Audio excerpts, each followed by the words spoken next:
نراجع حياتنا مرة تانية؟ ممكن. امسك الموبايل اللي في ايدك كده، هتلاقي 70% من الميزات اللي موجودة وانت محملها مش هتفيدك ولا تتزمن.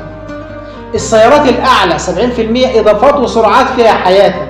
لو عندك فيلا مثلا هتلاقي 70% من المكان غير مستعمل ولا بينشغل أصلا. ملابسك 70% منها ما بتلبسهمش.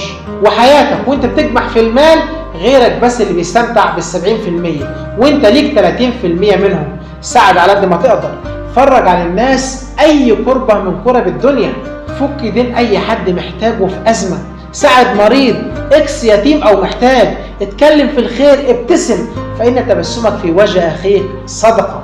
اصلح بين الناس، ما تقولش وأنا مالي، دافع عن المظلوم وانصره بالحق، اتخلى عن العادات السيئة اللي بتعملها وما تبوظش حياة غيرك. افتكر ان حياتك بس بين ايدين ربنا، وفي اي لحظة ممكن ربنا ياخد حياتك. اعمل حساب اللحظة دي، يمكن تكون هي دي اللحظة الأخيرة.